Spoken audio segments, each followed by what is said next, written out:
श्री कृष्णा। सभी को मेरा सादर प्रणाम। आज हम पुरुषोत्तम मास के 23वें अध्याय की कथा करेंगे। सभी से निवेदन है कि कथा को ध्यान पूर्वक सुने और चैनल को सब्सक्राइब करें। राजा ने कहा, हे मुनिश्रेष्ठ, पुरुषोत्तम मास में दीपदान का क्या फल है, सो आप कृपा करके मुझसे कहिए। वाल्मीकि ऋषि जी बड़े हर्ष से कहने लगे, भाग्य नगर में चित्रबाहु नाम का राजा राज्य करता था। वह सत्य प्रतिज्ञा वाला, बुद्धिमान, शूरवीर, सब धर्मों को जानने वाला, दया से युक्त, पूजनीय भगवान का भक्त था। एक दिन दूर से आए हुए अगस्त्य मुनि को देखकर दंडवत नमस्कार कर विधि से पूजन करके भक्ति से आसन बिछाकर ऋषि के आगे बैठकर विनय के नम्रता के साथ बोला, आज मेरा जन्म सफल हुआ। जो मुनिराज मुझ सेवक के घर पर आए, फिर सिर झुकाकर राजा हाथ जोड़कर कहने लगा, महाराज, मेरे यहाँ बहुत सी लक्ष्मी और अंतक राज्य कैसे हुआ और यह पतिव्रता स्त्री कैसे प्राप्त हुई? मैंने ऐसा कौन सा अच्छा कार्य किया था? यह सब कृपा करके मुझसे कहिए। अगस्त्य ऋषि जी राजा से कहने लगे, हे राजन, मैं तेरे पूर्व जन्म का चरित्र कहता हूँ। सुंदर चमत्कारपुरी में मणिग्रीव नाम से तू हुआ था।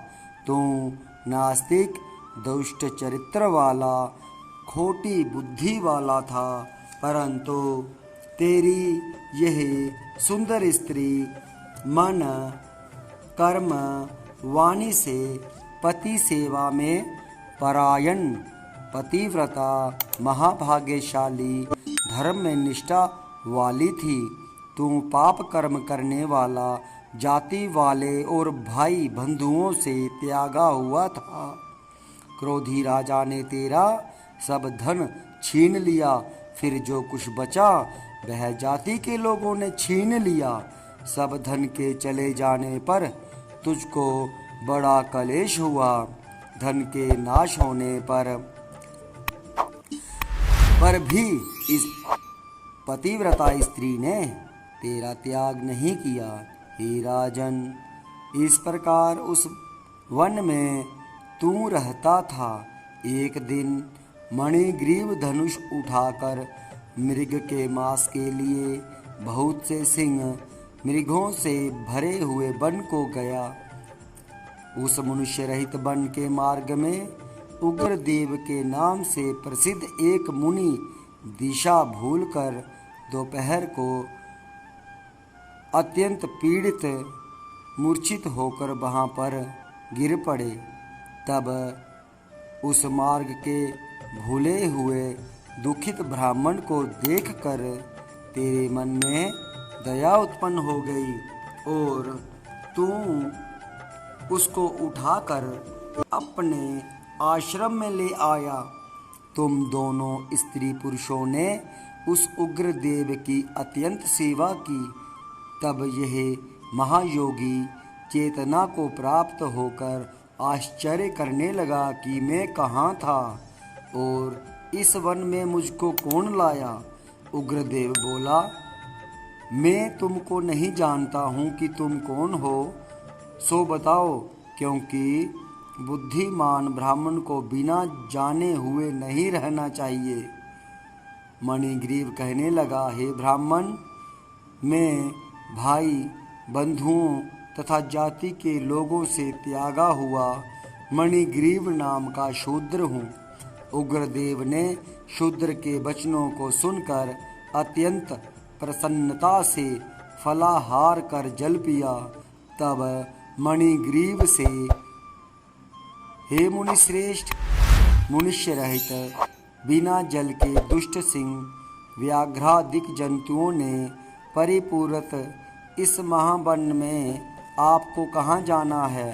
उग्रदेव जी बोले, मैं ब्राह्मण हूँ, प्रयाग जाने की इच्छा से इस अनजान वन में आया हूँ। तुमने मुझको जीवन दान दिया है, अतः बताओ तुमको क्या प्रदान करूं? हे मणिग्रीव, किस दुख से तुम दोनों स्त्री पुरुषों ने वन का आश्रय लिया, सो मुझसे कहो। मैं तुम्हारे सब दुख दूर करने की चेष्टा करूंगा। अगस्त्य ऋषि जी कहने लगे, इस प्रकार स्त्री के सामने उग्रदेव के वचनों को सुनकर मणिग्रीव मुनीश्वर की प्रार्थना कर दरिद्रता रूपी समुद्र से पार उतरने के लिए अपने अत्यंत भयंकर अनेक कर्मों को सुनाने लगा। जय श्री कृष्ण। आज हमने पुरुषोत्तम मास के 23वें अध्याय का श्रवण किया। आशा है सभी ने कथा को ध्यान पूर्वक सुना होगा। सभी को जय श्री कृष्ण।